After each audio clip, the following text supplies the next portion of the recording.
If you're a residential real estate agent earning $200,000 a year and you want to grow your passive income, this show's for you. Learn the secrets other agents use and hear from experts in our field in order to guide you along your journey to investing in assets like apartment communities so that you can turn your commissions into cash flow. I'm Randall McLeod. Let's go, baby.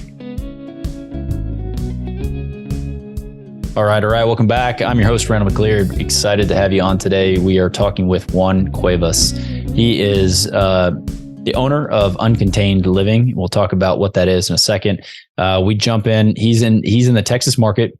He's in real estate. He has a background in multifamily, worked for Millichap, transacted over $200 million in sales.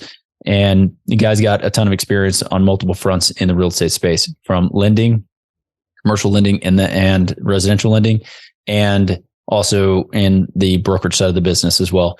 Recently got out of that. And since I think it was COVID, he was saying, he has jumped into container homes, and fascinating space. And so in my goal to bring you alternative assets that you can look at, either investing in or buying or using in your investing dreams, I wanted to bring Juan on and talk to him about container homes, because to me, it's fascinating. I have looked at mobile homes in the past to put onto land to get away from doing the fix and flip model and simply just having something that's already built and put out there super easy, super quick. If it's something that you've considered, something that you haven't even considered, I mean, it's a different type of asset, and it could make your life a lot easier if you're looking for something that's just built and ready to go at a high quality. So let's dive in. Let's talk to him and find out what it is about container homes. We'll hear his story, talk about his past, kind of what's going on, and what got him to this point as well. If you're getting value out of the show, then please jump on, rate, review it. Helps me out a lot. Helps me bring on guys like Juan and gives us a chance to just keep the show going. So without further ado, Juan, let's go. All right, Juan, welcome to the show. It's great to have you on. This should be a good conversation. We're going to talk about container homes and that space. And before we even dive into that, you and I were talking just a second ago about your history and your journey. So if you want to just kick us off, kind of tell us who Juan is. And sure. So I started my career in New York City from there originally. Cue to Texas, what is it, the Pace Picani commercial? Yeah. New York City. Like Monica that commercial line. So that what brought you here? You're like, I gotta go there. Pretty much. So yeah, I started in New York City at a little boutique firm called New York City Apartments. And we started at the George Washington Hotel, which was the original building. It was 23rd and Lexington. And I was really young, 21 years old. And it just happened to be, I kind of fell into this very lucrative job of essentially renting apartments, the same way like apartment locators were down here. But at the time, I mean, this is basically pre-internet. This is 1998, really dating myself. I should have more grays than I actually do. No Just for Men yet. But, looking good, man. Looking good. Anyway, so yeah, the way it works up there is, at the time, the city was full. And in looking at that with the commercial real estate lens that I have now, the occupancy that we were experiencing in New York City at that time was just insane. I mean, we're talking like 99 point. It was not even in full 100 basis point things. I mean, we're talking like 70 basis points of vacancy. Yeah, that's right. So, I mean, not even a full point, 99.4, 0.6, 0.3. So you had to have a broker to get an apartment. And we were provided us. So the way that it worked is you had to pay 1 month's rent, 1 month's security, and 17 to 19% of the annual rent. So essentially, we were the reason most people were moving to Queens or Brooklyn. So like, I wouldn't even tell people what I did, like, oh, I'm in the real estate. And But on a 17 and 19% split, you have to think this is the .com boom. People are like, oh, my stock's going to be worth $40 million tomorrow. Yep. Let me rent this loft in Soho for 15 grand a month. Do the math. We were doing like 3 or 4 of those a week. It was ridiculous. And people said life was hard. This is my first real job.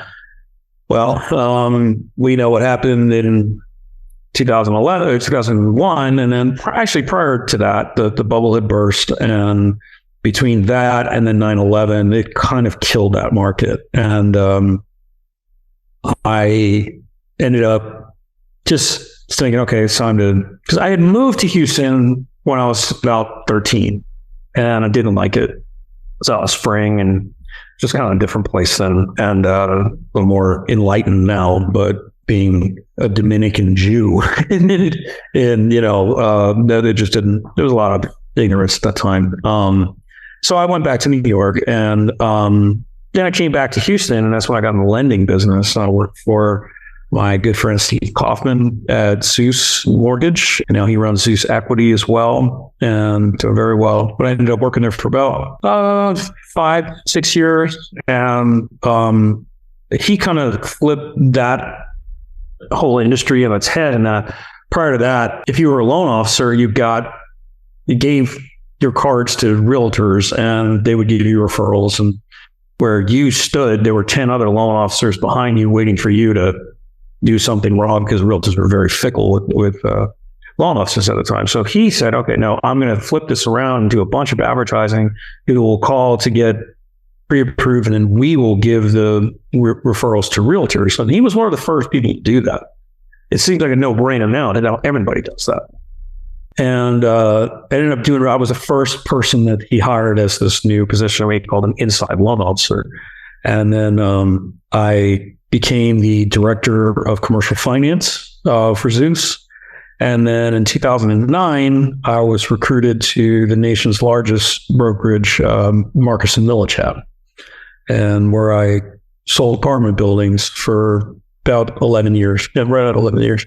And but in that time, I was involved in some pretty notable transactions, specifically the one that calls to mind, like the genesis of my new company, is it was Grand Fountain and Thompson Cinco Ranch, the Cinco Ranch area of Houston, and I sold the pair for separately. It wasn't one portfolio sale, but we're talking $54 million. And I watched my client, who through that process became a very, very dear friend and mentor of mine. In fact, I just got back from Detroit for his wedding. Very, very good friend of mine. And I really was able to see the whole process. I curated the unit mix on both of those. In fact, Grand Fountain is a marvel of a building in that Mark M. Casey from Casey and Associates, who's a very, very good architect. The data showed that basically a connected garage there was a huge delta between a connected garage and not. So that building has a connected garage in every single apartment. And some of those buildings are 3 stories tall. We ended up with 21 or 23 floor plans on 198 units, which is insane. But that's because of that. And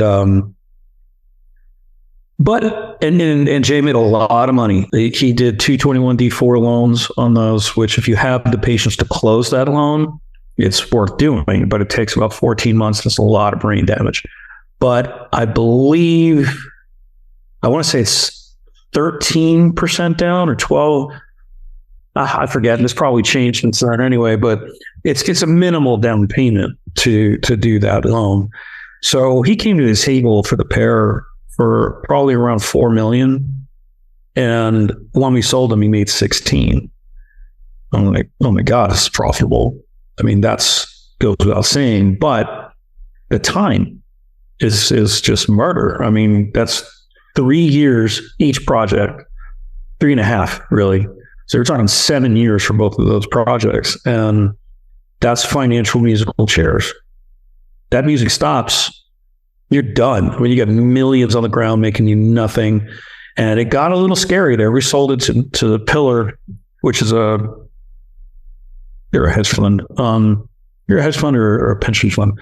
And I did a really nice video on it. And Mark, the guy who was heading that fund, he loved the building. And we were able to hold the line. But it got a little dicey there at the end because here comes Marty Fine with his project. Here comes Davis Development with their project. And all of a sudden it's, that concession war. Yeah. 1 month rent. No, 2 months, 3 months rent in a TV. It's just, oh. So we held the line and sold that at a 4.25 cap. And, but I've thought there's got to be a better way to do this. Not only do this faster. The profitability is there, but the timeline is off. So I started looking at modular construction. And the quality is just not there. I mean, there are plenty of hardworking, honest people living in mobile homes. There's nothing wrong with a mobile home. If you're a landlord, there is something wrong with a mobile home because the quality of it is going to deteriorate rapidly. Not to mention, whether if it's on wheels, it might not be fee simple real estate. There's a lot of problems with that.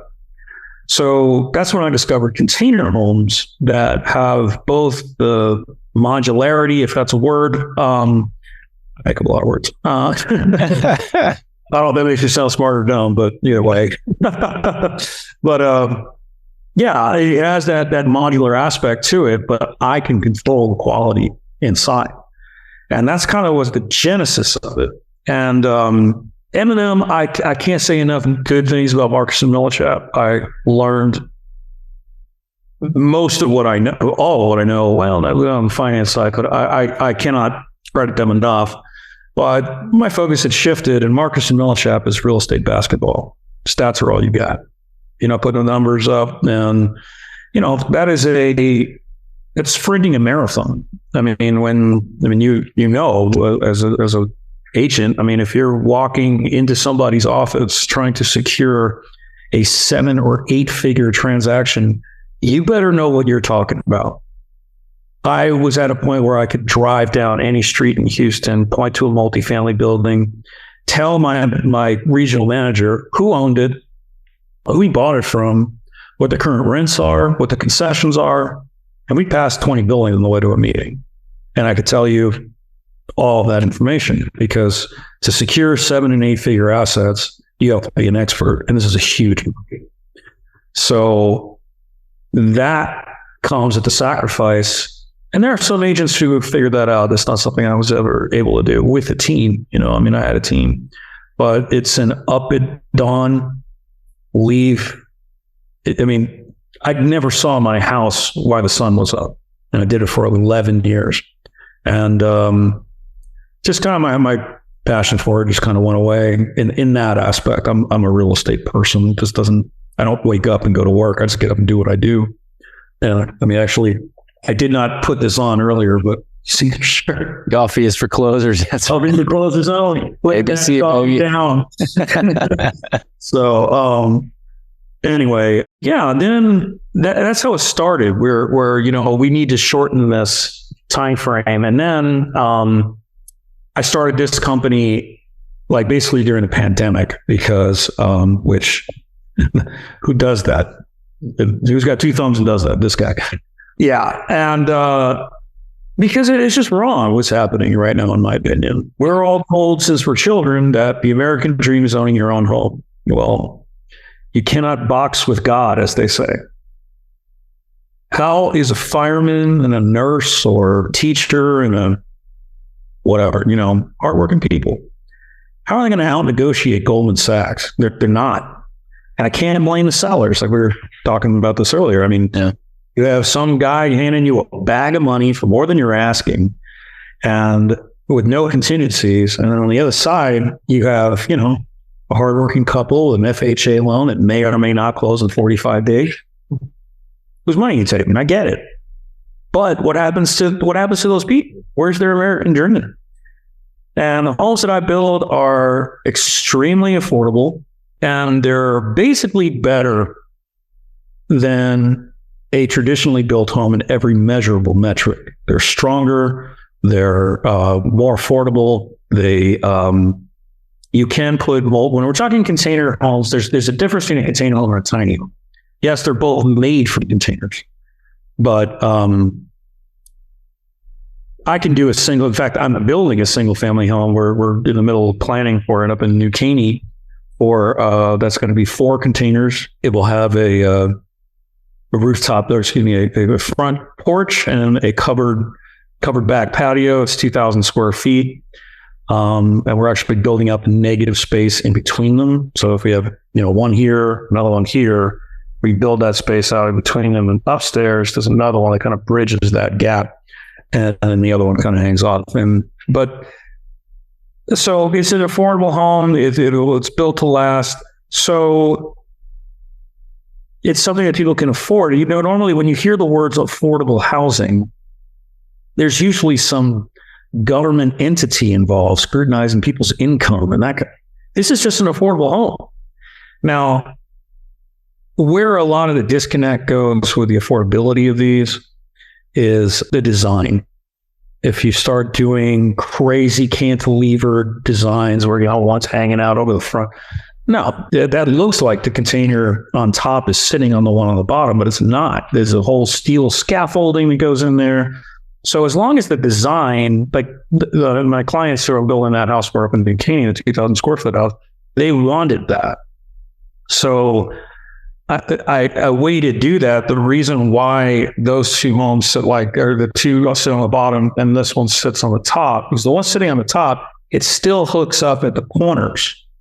So it is still hooking up at the corners. There's no, essentially in a nutshell, to do a good design that's affordable with container homes, you have to let a container be a container. If you start doing things where they're not stacking the way that they stack them on ships, that gets expensive. If you're taking out an entire wall of a container, yeah, you can do that, but you have to put very expensive I-beams back in it. So as long as you have a design in mind to where it will save money, it will be more affordable than a traditionally built home. Yeah. Well, let me jump in here. You went from the residential in New York, then you went into, was it residential lending and then commercial lending? Mm-hmm. Right. Okay. So you were in that. I was in the same space in 04, 05, 06. I was doing single family residential loans, and that was the heyday of the refi boom and all the things. We had a very similar project, I guess, broker who was also advertising in the San Antonio market, and we were doing mostly refis though at the time.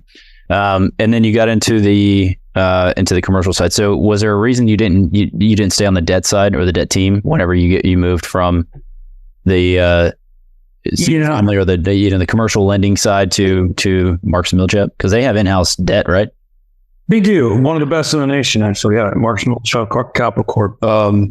They're great. I've worked with some guys, like my good friend Pete Dunn. I mean, it's a weird thing to say because we're good friends, but no kidding. I mean, he is literally one of the best mortgage bankers in the country. I mean, the guy is just a beast. I mean, he's done loans for clients that I referred him to.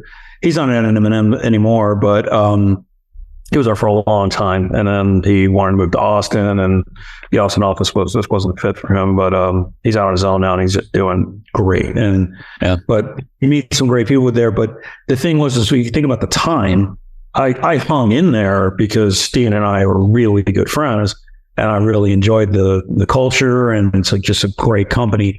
But that was 07 and 08 that that was a nuclear winter of land.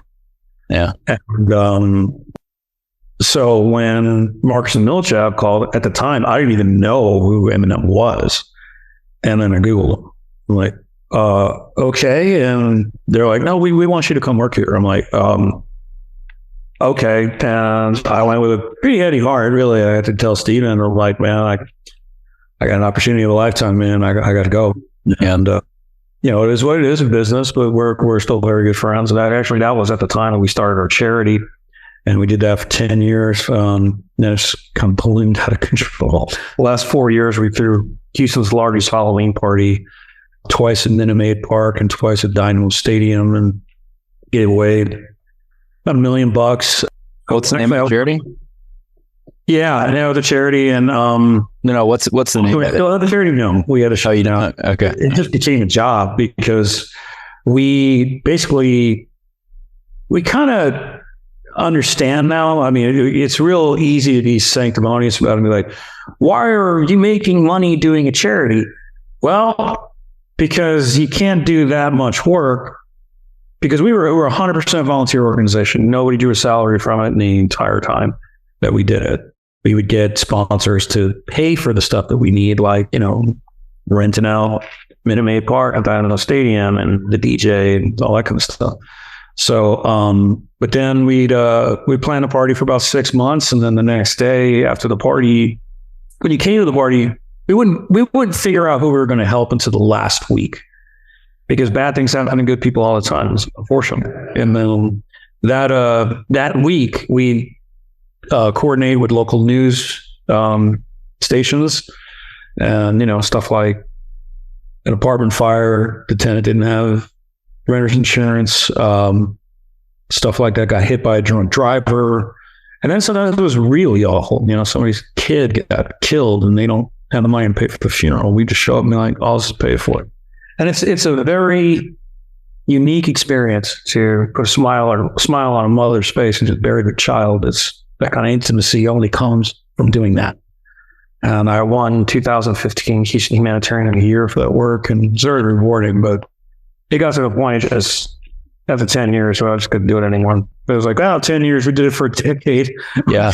But it was great. But getting back to it, so that's when I joined Marcus & Millichap, because Zeus, I kind of really specialized in multifamily, and even when I was doing residential loans, most of them were like fix and flip loans, either the original hard money to get the house fixed, and then we'd refi them, or their buyer would come finance it with us. So it was all very investor centric. Yeah, making it work. I don't know. That might be a word. But yeah. So I had that lens already. So it was a pretty easy transition to multifamily investment sales. Yeah. And well, let's talk, I guess, then about because the whole idea, right, with the show, we're just talking about investments and how they're working. So you transition out of the multifamily. I cover multifamily quite a bit. We don't need to dive into that. You're working on a very unique asset class that not many people have exposure to. And so, like I was telling you a minute ago, like I've seen some of the end product. I've seen some unique things that have been put up. Not maybe necessarily the same focus, because they are the cantilever deal. It's like they're trying to make a statement architecturally with what they're building. And so you got into this, and just to clarify, sounds like to me, you recognized a kind of a dysfunctional marketplace where you've got the iBuyers. I assume that's who you're talking about. You've got the big names going around buying up huge chunks of property, the Blackstones or those guys. So that puts mom and pop homeowner in a position where they can't afford some of their houses, right? Or somewhere to live. So just tell me why, or even how you started to build your very first container home. Sorry. How did you even get to that point? Was it personal use? You I wanted to go just try this. I want to go buy a container. It's funny. I wrestle with telling a story, because there's a great quote that says, success, although it loves a witness, failure can't exist without one.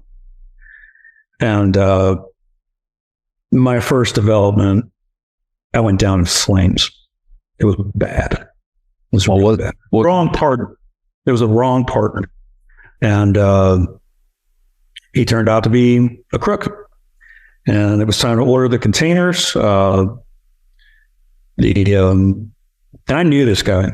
I mean, we really came out of left field. Our wives are friends. We had gone on vacations together.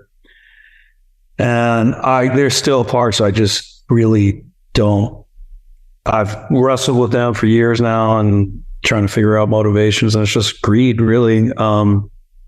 It was in the middle of the pandemic. We were building a 40 at the time. It is the largest multifamily development in the country. And this is during the pandemic. Everything is spiking. And I'm ringing alarm bells like, guys, the market doesn't care what we pay for this. If these things keep getting out of control like this, we're in trouble. And it wasn't that bad. I mean, but things were going up. And just for clarification, you said it was a 40 unit? 48 48 unit building. Largest by what metric? Largest container home? Multifamily building made from shipping containers. Got it. Okay. Thanks. There have been bigger ones since. But yeah, I mean, I knew him, and I didn't see this coming. And it's funny. It's the shot that you don't see coming that knocks you down. I was a boxer in a previous life, but anyway, it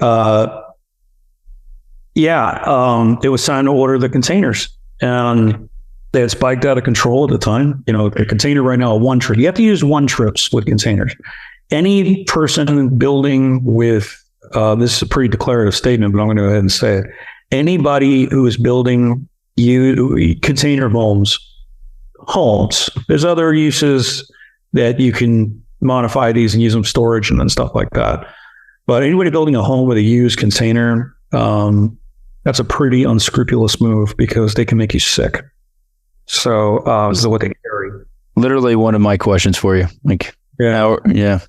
So it has to be a one trip, or you have to replace the floor. You have to do a whole lot of testing on it, sandblasting. It's not worth it. Just buy it. So just define one trip. What does that mean? One trip. So there are no containers made in the Western Hemisphere. 98% of them are made in China, 1% are made in Indonesia, and 1% are made in Vietnam. You cannot get a brand spanking new container in the Western Hemisphere. They're all going to come made in China, take one trip across the ocean, and then they're new. Yeah. So anyway, it was time to buy the containers, and we were searching, trying to find a good deal because we needed a lot of them. And he found this really good deal, and he sent me the invoice, and I said, "Wow, that's a really good deal. We should just buy all of them." And we did. And he sent me the invoice that they had given to him. Well, the invoice was in his name. And he turned around and sold those containers right back to the company and absconded with the money. Yeah. That's your first entry into the container world. Baptized by fire, bro. Oh my goodness.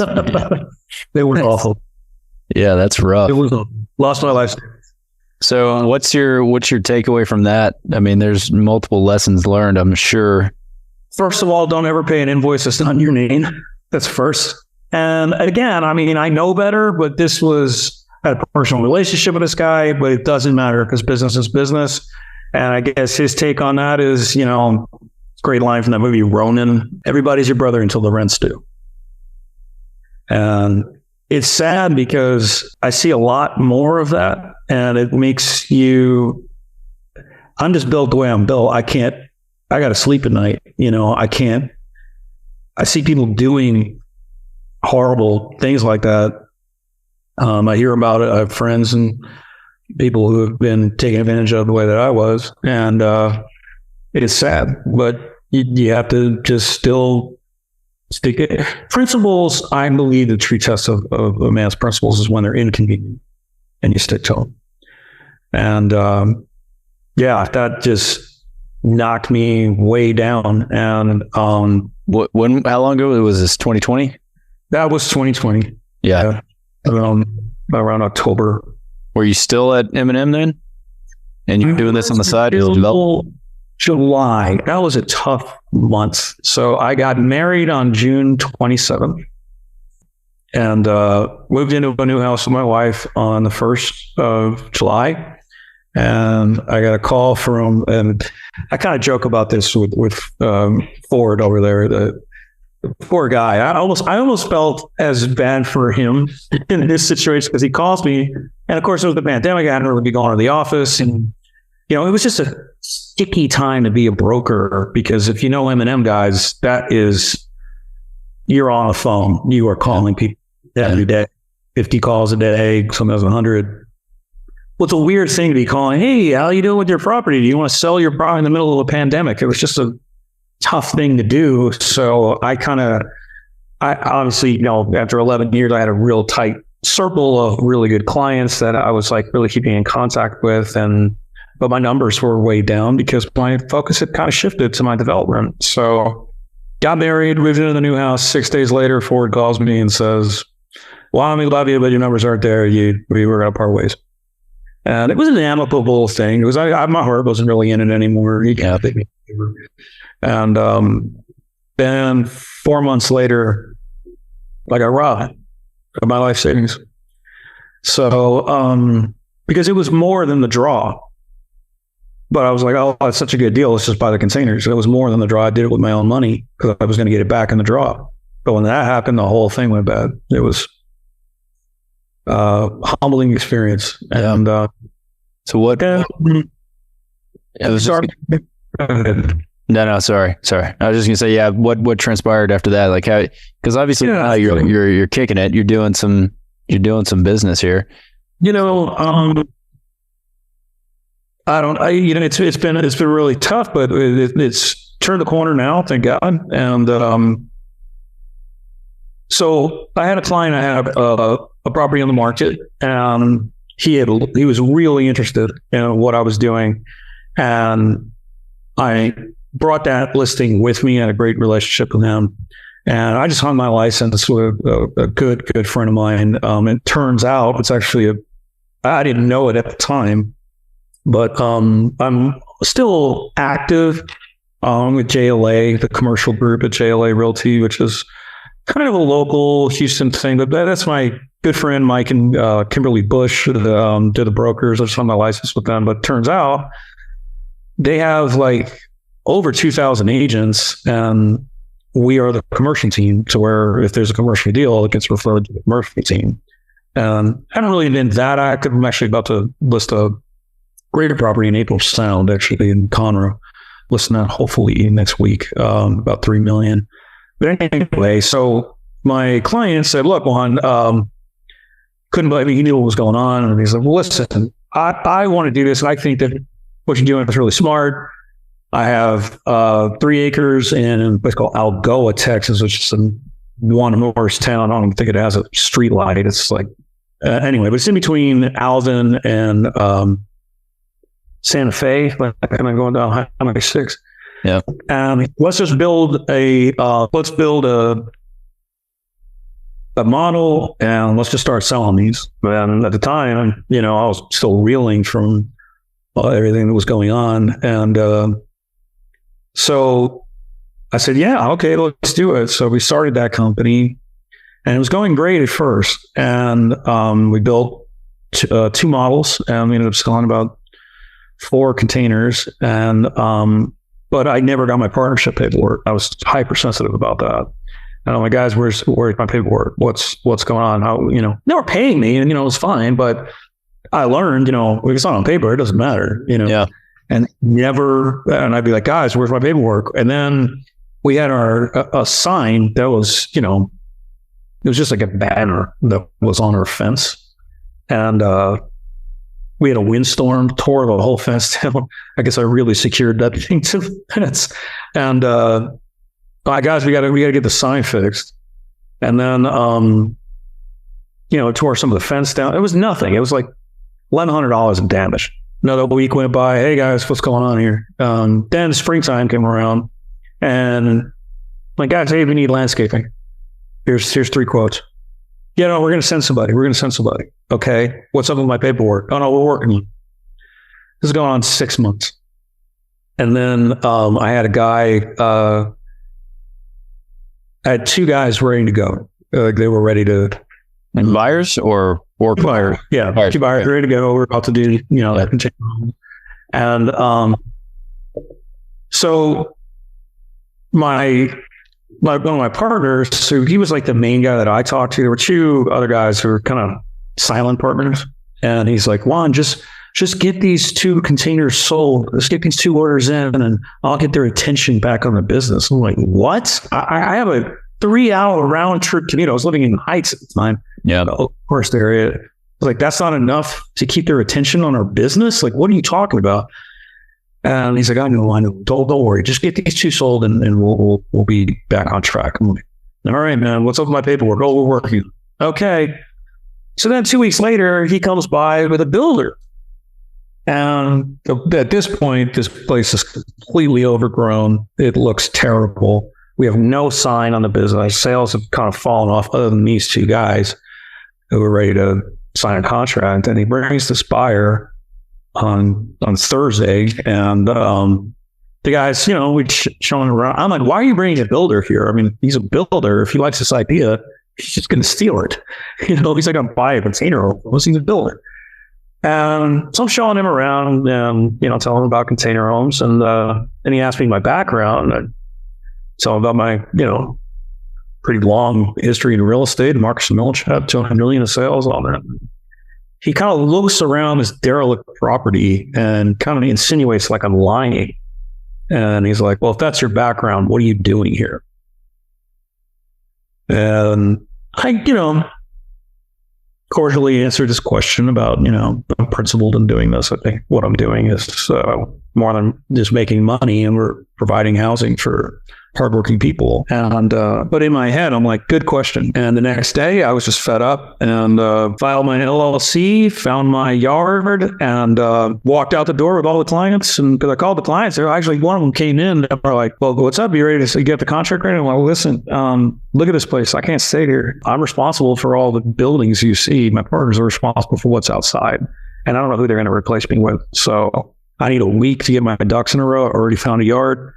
So you can stay here and roll a dice, or you just come to me. And they're like, no, let's go. We want to work with you. So because they never gave me any paperwork, I really didn't feel like, and not only that, it basically abandoned me in the middle of nowhere. Wouldn't even pay for anything. And that was the deal. So I walked out and I started Uncontained Living on May 23rd, 2022. Nice. We're about a year. Bootstrapped it, it's literally bootstrapped. I did it these hands and the gray matter between my ears. And, it hasn't been easy, but it's turned a corner now. I just got my plans today for the beach house we're doing.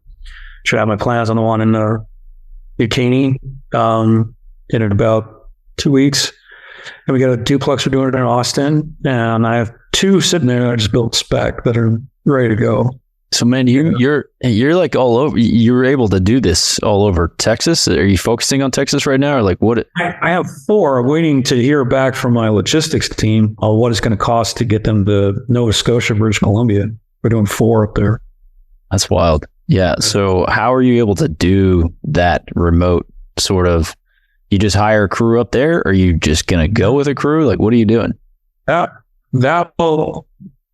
We're talking about 2 different products. So if I'm building something like the house in New Caney or the duplex or, the beach house, I've got about a 2.5 hour radius around here. But a single container home, where I even have one, I don't know if you saw that, it's pretty prominently displayed on my website. It's called the Victor. It's on wheels and has a rooftop deck. Oh, yeah. And, we did the deck is expensive because it has to fold down. Those are custom made rails. They fold down to where it can still go down the road and not violate height restrictions. Yeah. So that works really well, where I can just, get to my logistics team that can tow that up to anywhere. And with it being on wheels, it usually lets you get around any kind of permits that are needed. So, and depending on the municipality, a container, even if it's on a permanent foundation, which would be pads, basically 6 pads, 2 at the corners, 2 in the middle. And there would be a steel plate at the top of like a little riser, and it's welded to the plates. Well, you get a cutting wheel and you cut the welds. Yeah. You can just pick it up and move it. So it's still a temporary, it's as far as fee simple real estate is concerned, that was a permanent foundation.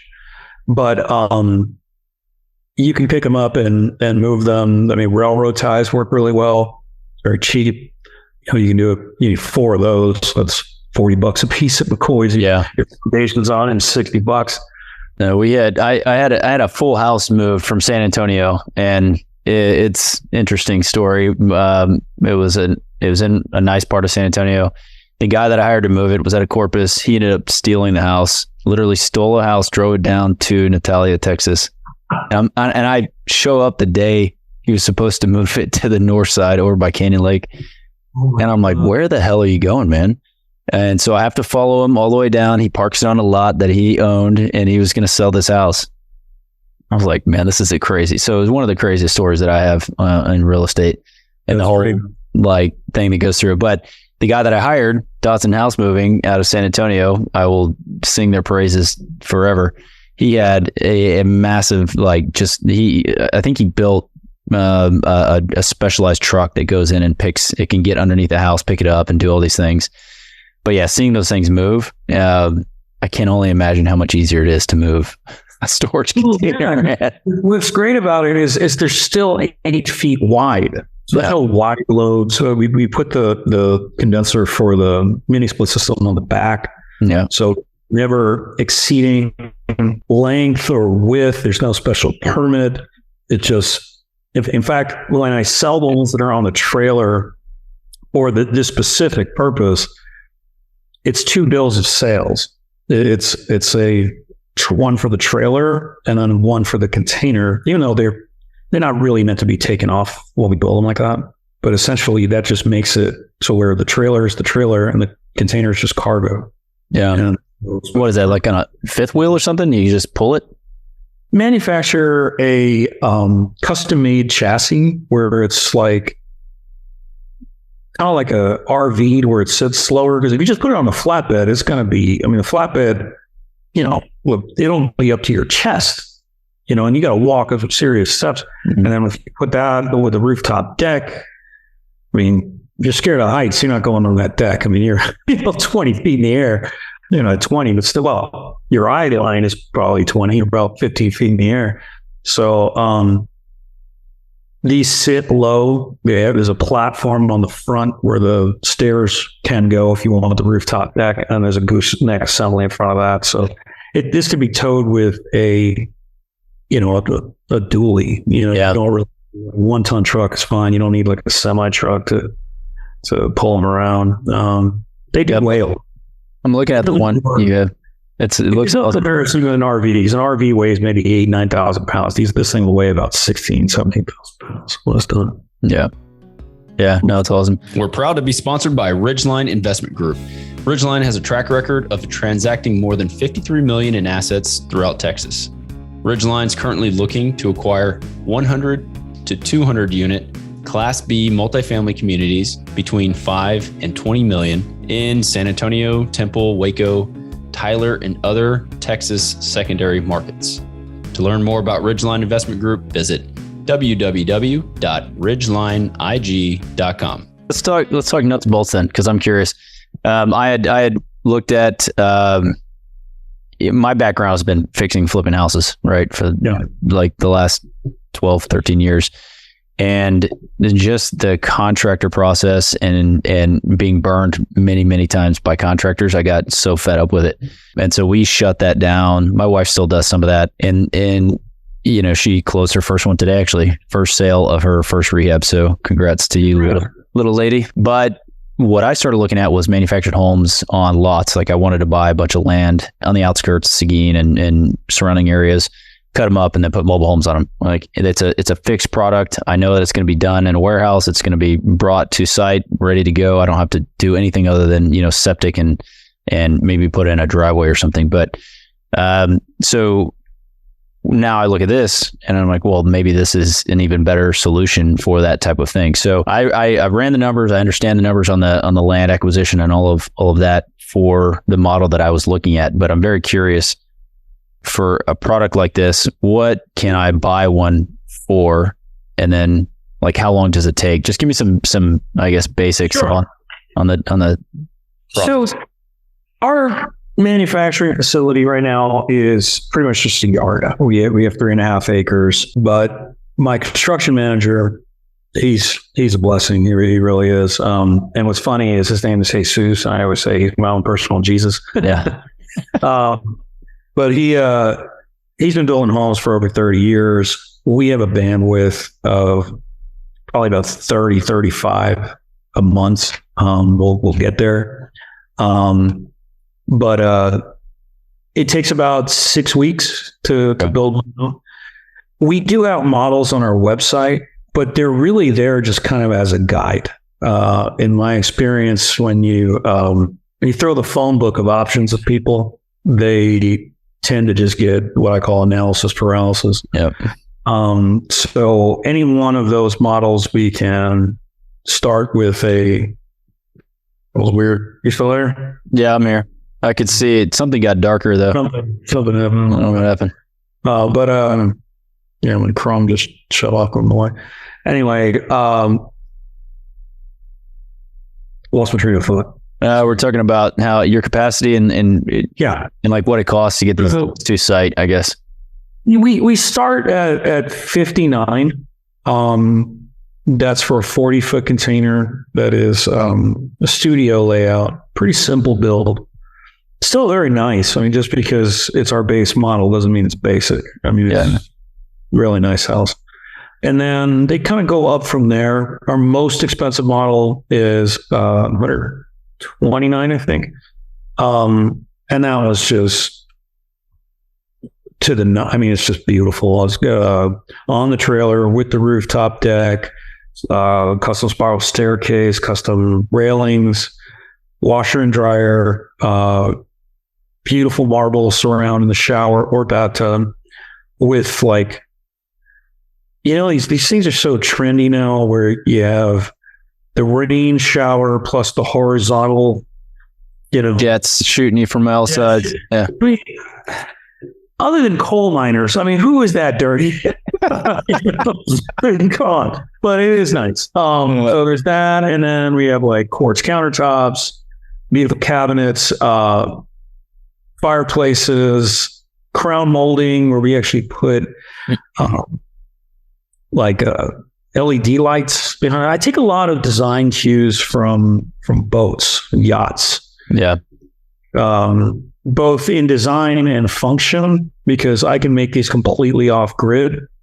And if you think about a nice 45, 50-foot catamaran, that's basically a floating off grid tiny home, luxury tiny home, $200,000 catamaran you don't want, start at $500,000. But yeah, we take a lot of design cues from that. But yeah, I think a really well appointed one where it's going to stop making sense, landlord wise, I would say probably around 75, 80. That's granite countertops, nice cabinets.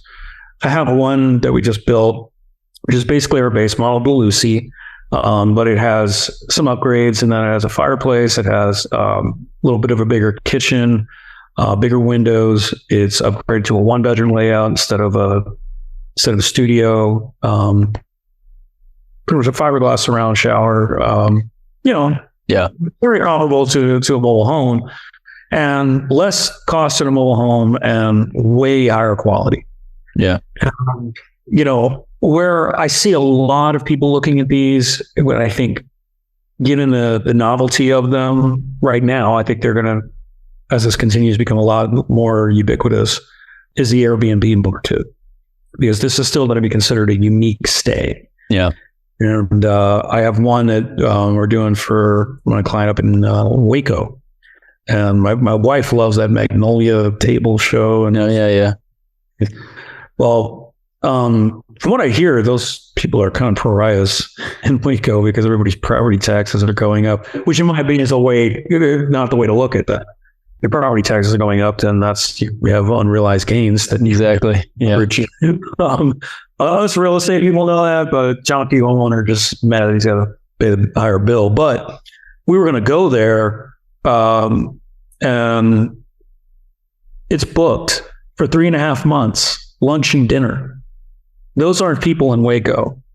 Waco is almost kind of becoming the new Fredericksburg. Yeah. And then everyone's go to the silos. So we pulled the Airbnb report, which I'm sure you're familiar with. Anybody who's not familiar with that, that's the basically Airbnb's vacation rental analytics. And any given zip code will give you all the average daily rate, occupancy, cleaning fees, that kind of stuff.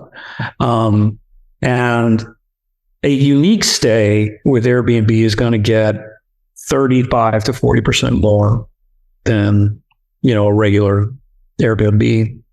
So this guy, between the land, the deck, and the the container loan, he's going to be all in on this thing, maybe call it 110. And that has a projected NOI of 48%, or excuse me, $48,000, which we are north Close to 48%. Yeah.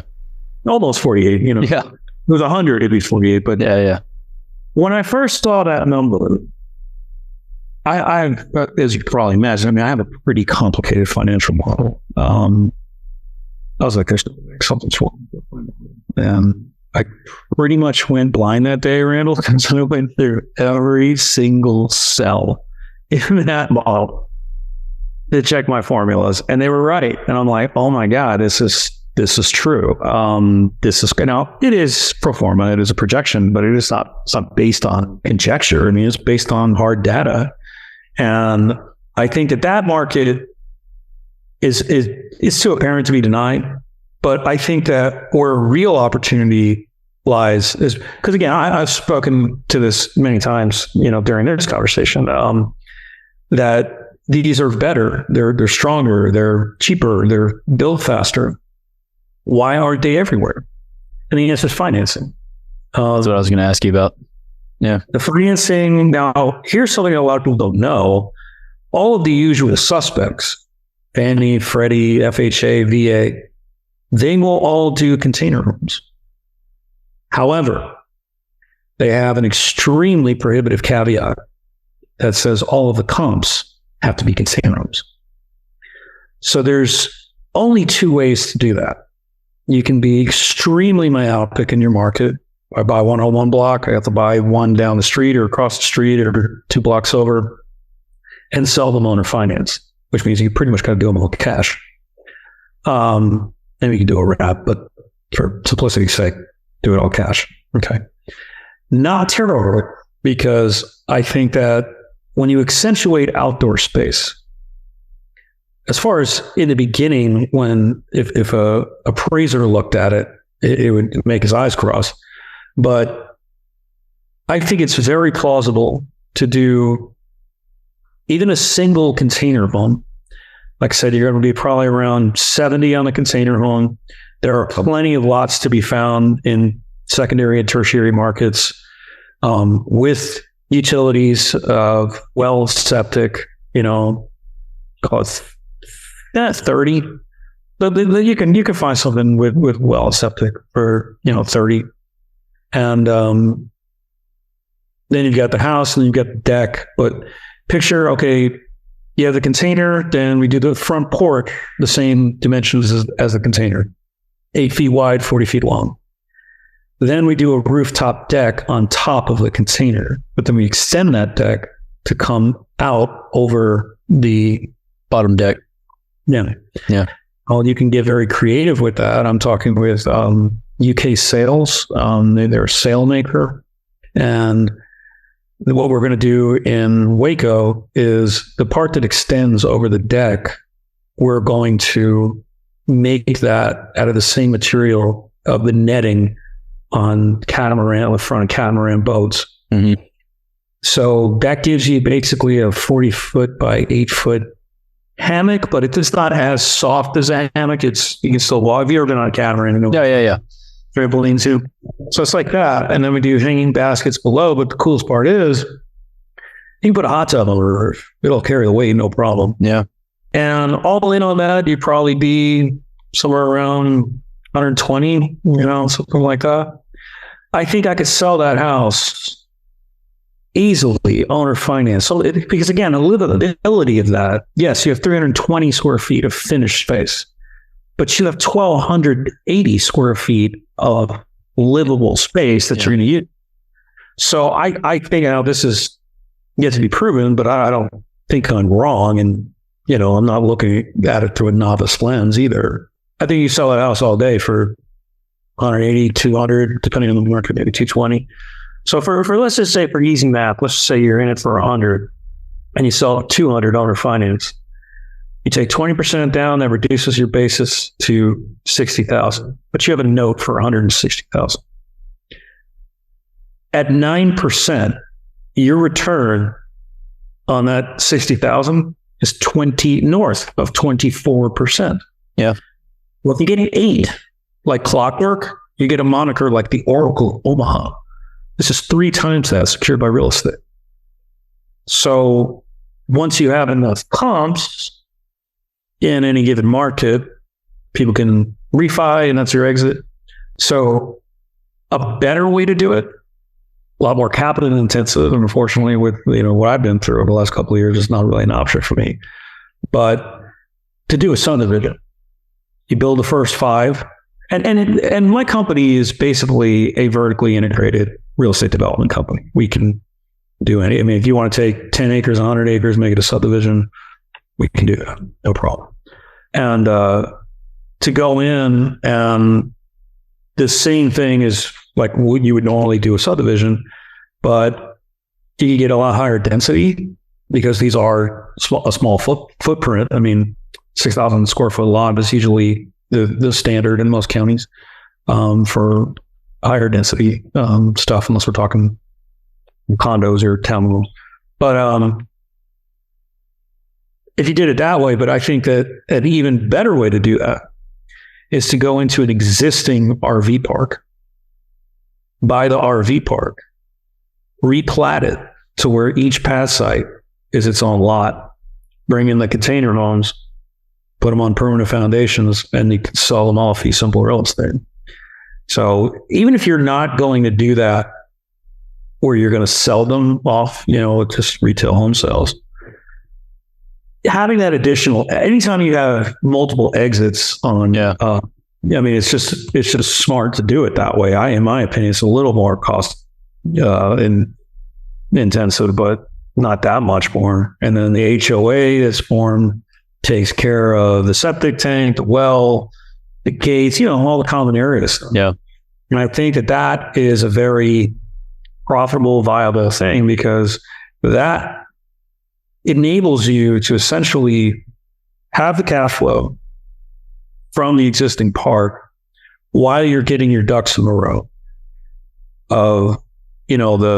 It's more legal on the horizontal stuff. You're not putting in utilities, that kind of thing. But while you're doing that, all the containers can be being built. Yeah. We just drop them. The same is the case with if you were going to do just like what we were talking about earlier, where you're just doing a subdivision. You can just be building your art, because again, once you're done with construction with traditional multifamily, then you got to lease it up. So it's still sitting there with all of that. So essentially, I think that theoretically we can take a deal from dirt to done that will yield higher returns than traditional multifamily in a third of the time. And that is a pretty compelling argument to walk away from, the largest commercial brokerage in the nation. And that's the Bond villain plan. If you, yeah. There you go. Yeah, $1 billion. And so, I think that is an extremely viable strategy, and that you get higher yields. Your construction timeline is shrank significantly, and you have multiple exits for your capital, because you could just run that as a multifamily deal. You don't. Now the trick is, why you're aiming to do that is obviously on the horizontal and for like your civil and all that kind of stuff, that's going to be commercial. But as far as your vertical codes, as long as you don't go over a duplex, because on the new IBC codes, anything north of 3, it was financing is 5 units, right? Code is 3. So the second you have 3 units on any one lot, that triggers all the commercial codes. And there are many, but where the brick wall is, where it's just cost prohibitive, is the sprinkler. Yeah. Because that's the pump is $10,000. Well, I looked at it 3.5 years ago. It was $10,000 just for the pump. Never mind all the red steel and MEP guys. The fire suppression thing, that's outside of MEP. That's a whole other engineer. That's a whole. So the costs involved with that. So if you do your lots to where they're either single family or duplexes, you never trigger any of that commercial code on your vertical. So that gives you such freedom to just do things as fast as you would a regular house. So again, it's all theoretical at this point, but not for long. I don't know if you'd have to. So there's a development here in San Antonio. We did this thing for they called it Shark Tank, but it was like the Mayor's Housing Summit a few years ago, and I pitched this deal there. And another guy that was presenting, he had this tiny homes project on one lot. It was a standard, 50, 125 deep lot, and he put 5 little houses on it. And so because they were separate, he didn't have to sprinkle it. But the big question was like, how are you going to get fee simple? How are you going to do this? So he essentially had to replat anyway and do a condo regime on that one property, right? But it's zoned residential. So like, can you do it? There were a lot of questions around that. But the whole idea, condo docs are way more. Those CCNRs are way more. I mean, it's just legal. It's only you have to do it. You just write a check to an attorney, but yep. It's a way bigger check to a condo than a HOA for. Yeah. So. Yeah. It was an interesting deal, but I guess the point was, we're talking about some of these opportunities the way you see them. To me, again, so many things that I'm working on currently are like clicking off in my mind because we are doing I don't know how much I can say because it's not launched yet and all the SEC docs aren't filed yet, but we are doing an owner finance play, right? Where we're acquiring properties and then owner financing them. And that delta I'm very familiar with. Very similar thing on the mobile home front that I looked at. It was like, okay, how can I create long-term consistent cash flows? So it brings me back to a land deal I looked at, right? Looked at a piece of land of 7 acres and it had a mobile home on it. There was a house on stilts. It was down by the waterfront. And my play was to put a bunch of RVs or small little like cool campsite style thing and then like maybe give it the feel of like it's a backyard in Austin type thing, Very and so I came up against regulations just because the FEMA like flood codes where it was, I couldn't do that there. So I've looked at other land. Again, I just trying to tie it into like what you're working on to see if this is like a viable thing that anyone listening could pick up and take with them. How do you deal with the water sewer? You said that these things are, if they're on wheels, they can, are they self-contained? Like, is it like a mobile home? Can be. I mean, we can put gray and black water tanks on them. Of course, that's going to make the cost go up. But they can be hooked up to water and sewer just like any other house, or we can RV hookups. So it's really just up to the client. Yeah. So is it cost? So like I want to buy one of these things and move it out to some land that I've got. Is the cost associated with moving it and getting it hooked up all inclusive, or is that like all bolt-on stuff?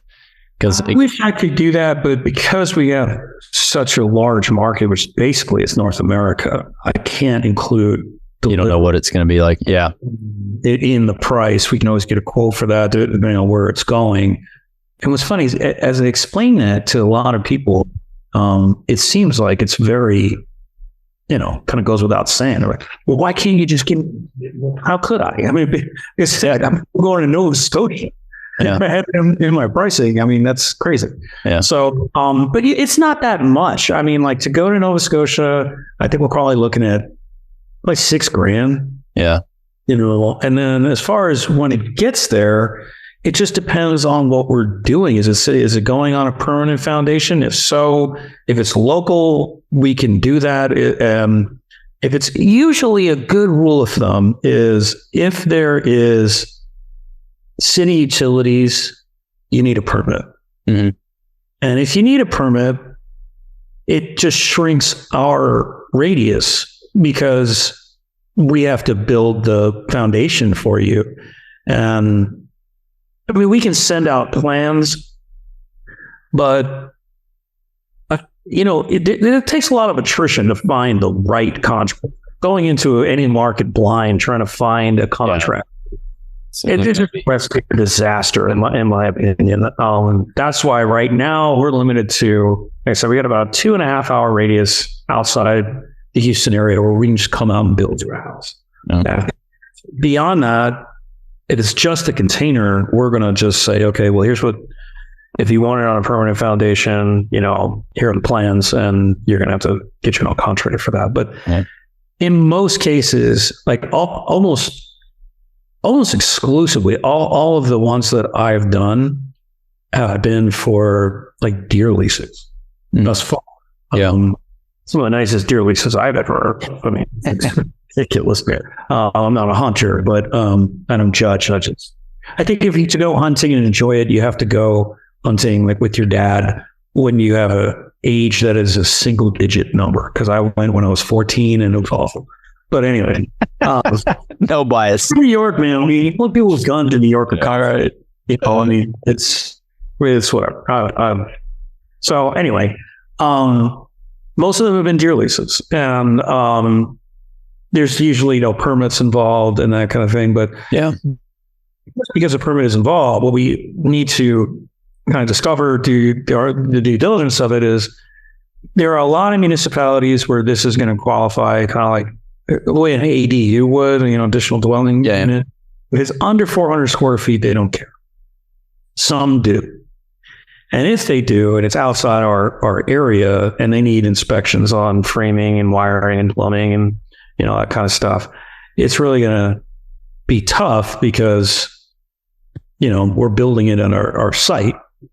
So beyond that radius, it's just tough to do because, you know, we can't flying like crews out to Vegas or Joshua Tree. A lot of these are going to Joshua Tree in California, but that makes it a little problematic. But it's not anything that we can't work through. It's just depends. But setup costs, I mean, it's going to be pretty much the same as any, you know, whatever well and septic costs. So if you just raw in. And it can vary. I mean, here in the Houston area, like up in New Caney, we have quotes for the well and septic right at like 27. Isn't bad.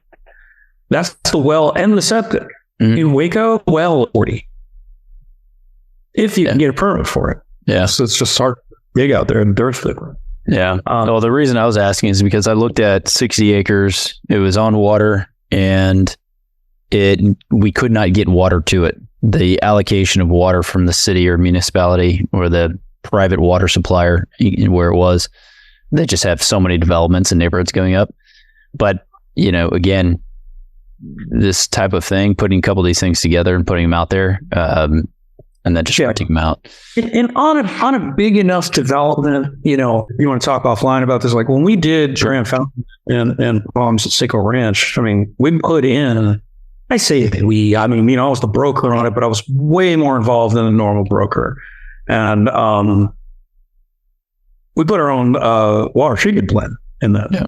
And what's cool about those is you just get bonds once it's built, and you get completely 100% reimbursement for that. And when I found out the mud, like why everything in Houston is on a mud and how those things are priced and how you get paid for it, it blew my mind how much money on the back. They're actually very, very profitable. For sure.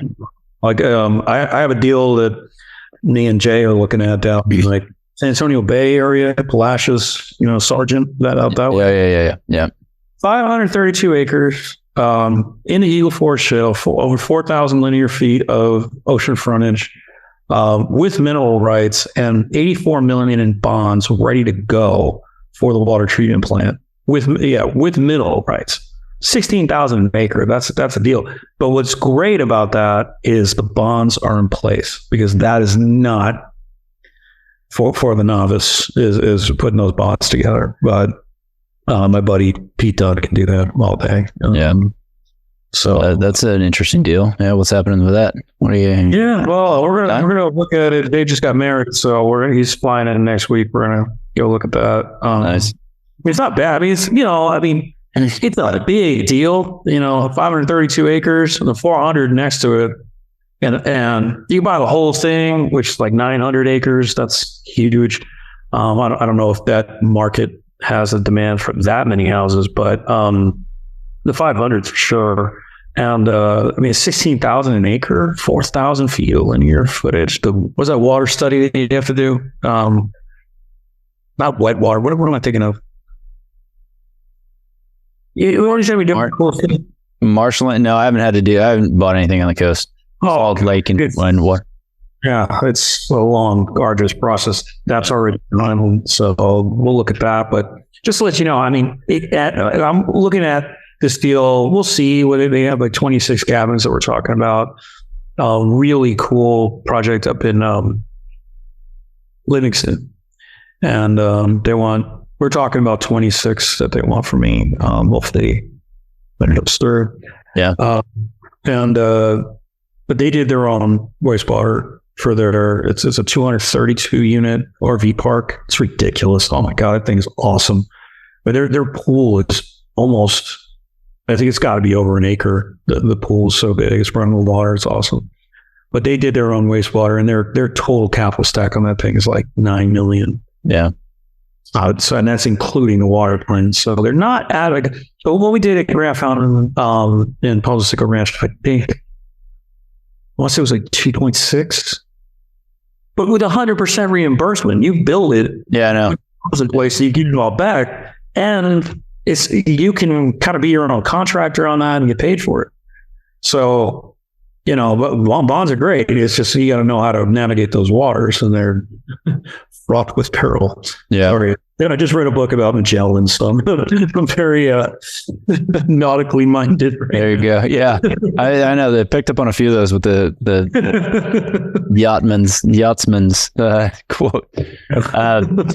Well, Juan, look, man, it's been an interesting conversation. I'd like, again, on the investing front, for me, I'm constantly looking at things, and with the multifamily market in the state that it's in currently, and the high cost of debt, creating barriers to entry.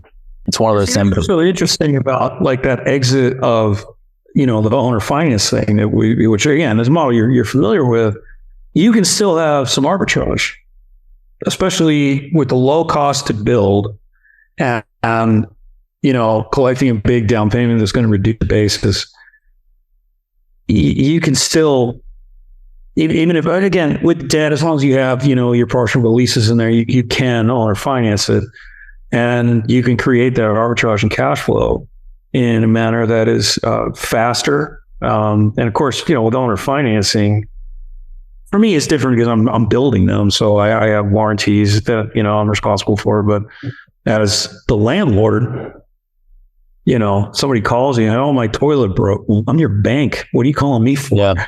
You have none of those responsibilities and all the cash flow in a third of the time, which I think this has the propensity to almost kind of be the new darling in multifamily investing, because it makes sense in so many different facets, that I think that this is kind of coming out of the shadows now, and especially once that critical mass of container home sales, because this is the problem that's problematic. They're like Austin, ton of container homes in Austin.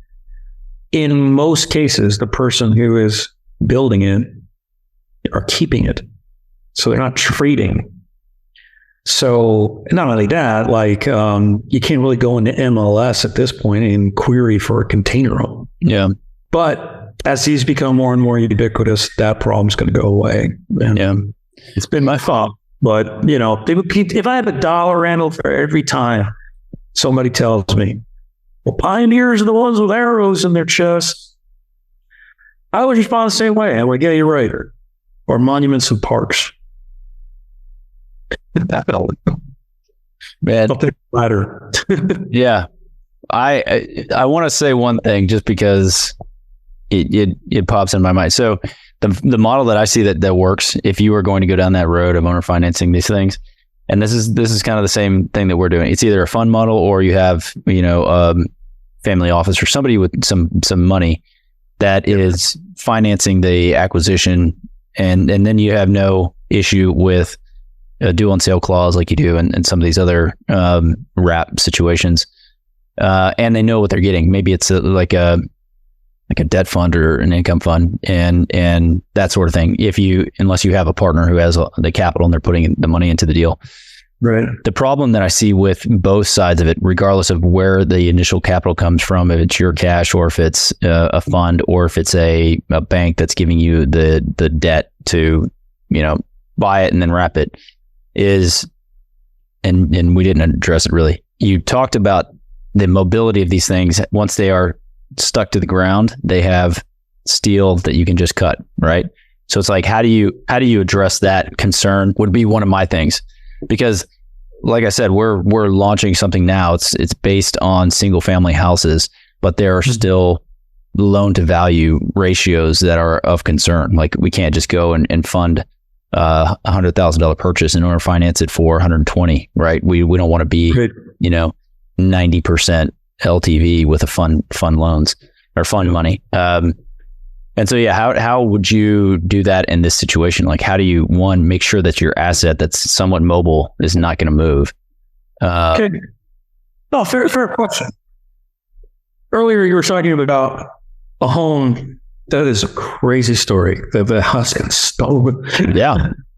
That was a permanent house, right? As pier and beam. So, yes, permanent. Okay. You get, yeah. You can pick up and move a pier and beam foundation in every state in this country. Yeah.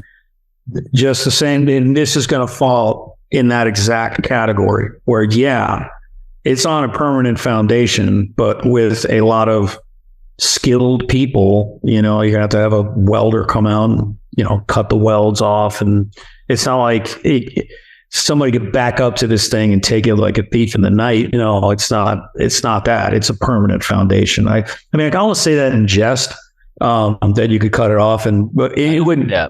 It would kind of be the same thing as far as like what you were talking about, as far as how a house can be moved, but it's still going to be that's a permanent foundation as far as the appraiser or engineer is concerned, and by default, bank is going to be concerned. Yeah. So I don't think it's an issue. So how have you looked at having either a money bags partner that's funding and financing that deal, or having like a fund that is doing that? Or are you relying on the end buyer financing the deal? Right now, it's the latter. I've got a lot of brain damage with partners right now. I really enjoy my autonomy, and I have a lot of friends that they're syndicators and they love to beat their chest and they're like, oh, I have 2,500 units.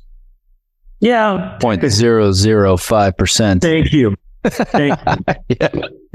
like, it's 60 billion assets under management. Right. And it's like, dude, all knows you're an admin for your investors. Calm down, I'm sure that's a pretty inflammatory statement. For sure. Leave to this, but it is what it is. I'd rather have just the same way, running my company. There's sometimes weeks that go by, just like when I was at M&M, I would rather work 100 hours for myself and sometimes make nothing and have a steady paycheck and I work for somebody else. Yeah. Because it was built like that. I can't. Same. If I walked into an office rental and somebody's like, Mr. Cuevas, we start work here at 9 o'clock. And I look at my watch and it was 9:03. No way. Couldn't do it. And going that route with either a syndication or, like you said, money bags partner or something like that, I answer to someone. Right now, I answer to, my clients. So hold on. No, first I answer to my wife. Then it's to my clients, and that's it, and I enjoy that almost to my detriment, because if I wanted to go do that, I probably could tomorrow. Yeah. But the thing is also the novelty of this is when you're as passionate about it as I am, and having to go and convince somebody of something that my knowledge and experience tells me I'm not wrong. I bet the farm that I'm not wrong.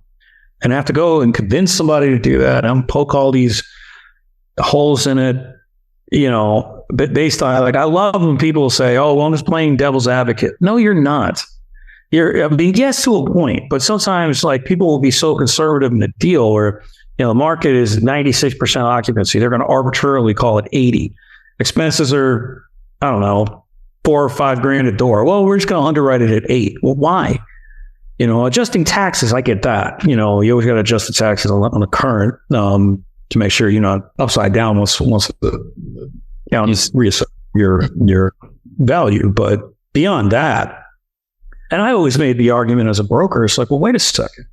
You're buying this apartment building to raise rents, and it's a value add deal. So you're adjusting the taxes on the current, which is going to be next year, but you're not going to get any rent increases.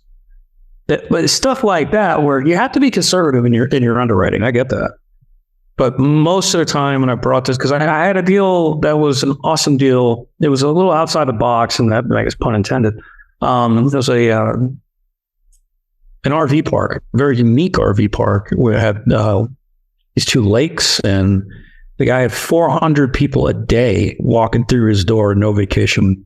So this was a master lease of 35 units on a 20-year lease, but nobody wanted to do it because of that, and he ended up just selling it. But that kind of deal was, that was another time. In fact, that was the first time I had to go through my whole financial model to make sure it was right, because after expenses, after debt service, cash on cash return was north of 45%. That's insane. It's insane. It's just like I said. If I had 200 million in sales, I didn't track how many deals I underwrote. It's got to be over $1 billion. When it comes to underwriting, I just know what I'm talking about, just from repetitive practice of 11 years of doing it, and prior to that, 6 years doing it. And the number was right, and it was almost too good to be true. Like, it was like, there's no way. Nobody would be going to college. I'm like, well, these are the numbers. That equal sign is either right or it isn't. And in this situation, it is. Check it. And for whatever reason, it makes it to where, like I said, it's pioneers are ones with arrows in their chest. But, at the same time, though, I just need one of these to go. And I'm right back beyond where I was, Yeah. We get there. Proof of concept, man. That's I find it fascinating still. Like I said, just from the type of product that it is, it's very unique. I would be curious, I don't know if you want to answer this, but what your actual cost basis is in one of these things, because then, this is an offline kind of conversation. I can tell you this. Like, I had a guy come by and look at my unit that I have there that's priced at $69,000. Yeah. And he offered me 30. And he was serious. I'm like, do you honestly think there's that much profit in these things? Because I can tell you just some of these things. The container itself delivered to my yard is about $4,200. But out of this company, I have a separate company. It's called CQ, the Cuevas Container Company, where we just sell containers, because the first 2 containers, when I started with Uncontained Living, the guy messed up. I bought it from one of these huge depots. I won't say which one, but he put all the contact information for his supplier on my invoice. Oops.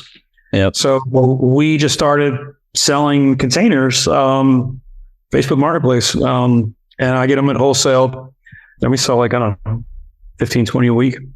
We don't market. What does it go for? What's a container? If I wanted a raw container. Retail is about $4,300 for a 45-foot high cube one trip container. Yeah. But I have a global exchange on that where I can get it from China. I can basically any major port in the world. It seems. That's awesome. So you're getting them sub 42, and that's your sale price? Yeah, delivered. I have about a $350 delivery fee, and I'm all in on the container, probably around $4,200-$4,300. And maybe something. They move. It's a commodity. It just depends on which ships are in the harbor. Sometimes I actually am not even getting them off of from the port. Like, they're still on the ship. Yeah. And they got to clear the bill of lading and all that stuff. But so right there, you got 40, because it moves, just call it $5,000. Yeah. Then you got all the doors and windows, and you got to cut those out. You got to hire a welder to do that. You got to put in 2x2 square tubing in all the holes that you cut out. There's a method to doing that. I see people doing it on YouTube all the time, where they're cutting it out, and that container pops at the end. And it's like at that point, that container's done. You have to brace them. There's a method to it. And you got all your doors and windows, you got your framing. But the big thing is the spray foam insulation. That stuff is not cheap. 1 inch underneath, 2 inches in the walls, and 3 inches on the ceilings. That's code R values on all those. And that'll run you about $4,500. So, I mean, right there, we're already at 10. And then, the rest of it, yeah.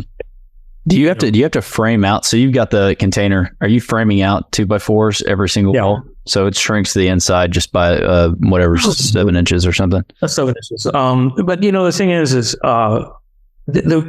not structural. We do it 16 inches on the center just because we don't want waves in the sheetrock and all that. Yeah. Essentially, it's just there to hide the electrical and the plumbing and hang the sheetrock on it. Yeah. It's not structural thing. It's just so. But yeah, it's the kitchen and everything. I mean, you're north of 50. So yeah. No, I can see it. It's not free to do all that, plus the labor just to do all that. When you start putting them together, because if you look at that on a price per foot basis, it's high. But any small space is going to be high because so if you have a 2-3 bedroom house, and so let's say it's like a 3-1, okay, which I know is not a popular floor plan, but the cost of the kitchen and the cost of the bathroom is spread over all of the rest of that square footage. Yeah. Do a container home or smaller, tiny home, that cost is only being spread over a very minimal amount of square footage. However, when you start putting them together, the price per foot falls off a cliff because at every subsequent container, now that has a bell curve to it because the bigger it gets, okay, then we need another bathroom. Then you start going up 2 stories, you need a crane. The crane's $5,000 a day. So these things, again, design is so paramount to keeping costs low. But that's the second container, like the beach house that I'm doing. That's on my website. That's just 2 containers. So that second container, what does it have? I mean, even though in that design, the kitchen's in one and the bathroom's in the other, but that extra square footage is just flooring, sheetrock, and insulation, a little bit of the electric, there's no plumbing in it. So the price starts to fall fast when we add 2, 3 together. And then, of course, the bigger it gets, okay, that's another bathroom. We're going up 2 stories, okay, that's a crane. So they can be, as far as when we're comparing typical single family home square footage to a container home of the same square footage, the container home is going to be at least, it's not half, it's not, but where you save a lot of money, because, time is money, in this sense, quite literally, because like the beach house, I'll have it done in 8 weeks, 6 on the real fast side, 10 on the long side. It's finished, and especially, if this is for somebody that's an investment for a realtor that most people who are looking at this would know. Keep his name out of it for now, but yeah, if you're living somewhere and we're building a house for you, those draws, as soon as you start taking construction draws, you're servicing that debt. Yeah.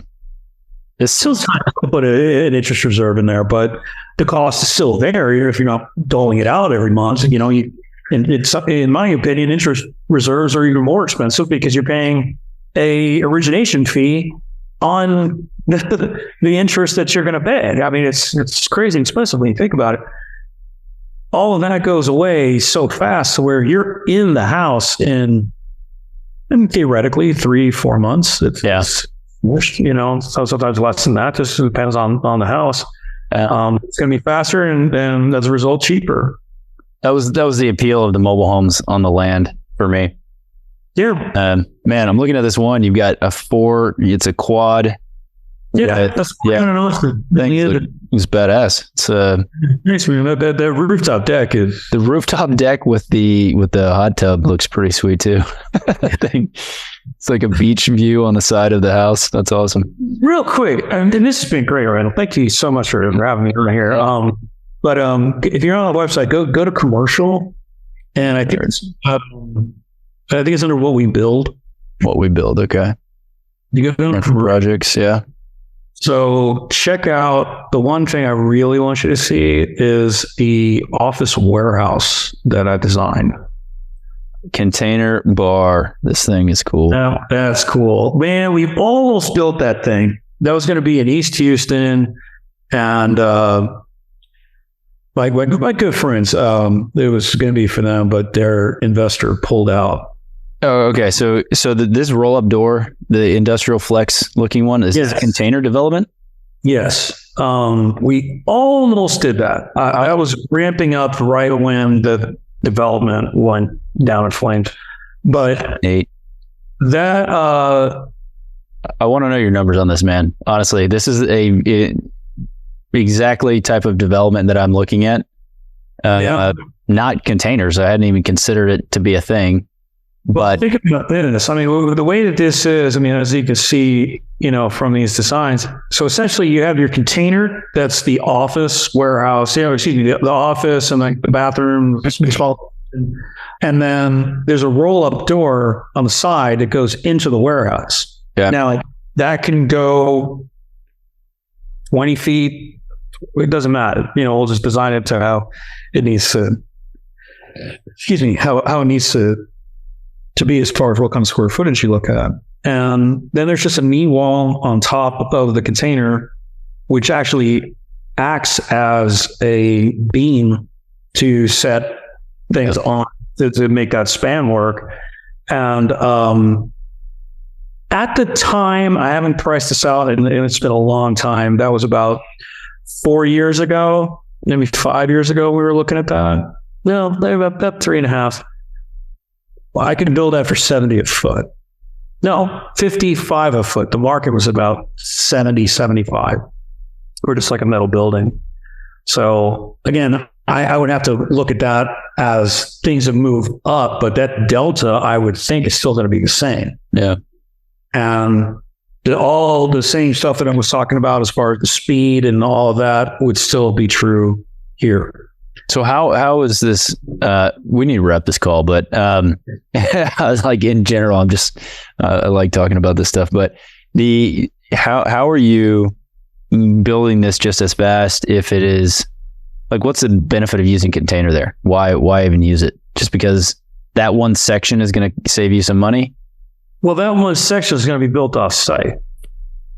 Got it. That makes sense. And then you're dropping it into like a warehouse, a metal building that is. Yeah. So essentially, most of it is done because, again, while all of the horizontal is getting done, the containers for the offices are getting built.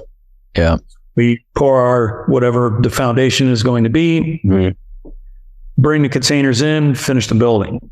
So where it's about just dropping the containers. I mean, you're almost probably 30, 40% done right off the bat. And then it's just shell on top of it. So the answer is speed and quality. I mean, it's a cool looking. Yeah, it is cool. And I one thing, I haven't looked at that market in a while, but what I discovered in the due diligence for that deal was in Houston anyway, trying to find smaller, almost incubator space where like the warehouse would only, wouldn't be that big. Basically, that each unit would be somewhere between 1,500 and 2,500 square feet. There is a significant need for that. Usually, if you're doing office warehouse, you're looking at bigger spaces that newer companies really can't, jump in with both feet. So this kind of serves this development was purpose built or purpose design anyway, or Houston on the site that we were looking at. No, I mean, honestly, like my buddy, he offices out of a place like that. He's got a promotional business. And so he has a little warehouse space. He does all of his stuff. And so I was there the other day and I've found sites around San Antonio. And I was like, man, this is a product that is in need, but I like pricing it out. My understanding from hearing some guys in my multifamily group is that they were like vertical alone was like $40 a foot. And that was for a metal building. I don't know if that includes finish out. So I have to have a conversation with him. So I just wasn't sure again, how quick and easy it was to put something like this together. Because when I did my quick back of the napkin, all the numbers that I have on that are so antiquated. I have to do that again. And I know it was cheaper to build it like this at that time. And I would think with the way that all materials have gone up because of this design, that delta would remain. Yeah. Just what that number is today. I don't have a clue. I have to. Yeah. Very cool, man. Well, let's stay in touch. How can people give me all your stuff, right? And I'll put it in the show notes. So if you're listening, if you want to talk tiny homes and you want to get a better idea of container homes specifically, then definitely reach out to Juan. He's going to give me his information. It'll be in the show notes. It's a great conversation. Good having you on, man. We're just down the road. So yeah. Are you still in the Heights? You still in No, I moved down to League City. Okay. So yeah, because I was gonna say my buddy, we visit some friends. They're up in the Heights. Swing by and hang out. Yeah. Well, if you're heading to Galveston, let me know. Yeah. Well, yeah, we'll do. I'll let you know, man. Well, good catching up. I'll let you know whenever this thing comes out. You'll get some promo stuff if you want to put it out and some artwork and whatnot. So awesome. All right. Well, thank you so much, Randall. I really good one. Really enjoyed it. Take care. Did you know that 80% of the agents we speak with got into real estate in order to gain passive income so they could obtain financial freedom and become work optional? If you want to stay up to date, the best way is to make sure you're subscribed. So if you haven't done that, go ahead and do it now. We'll catch you on the next episode.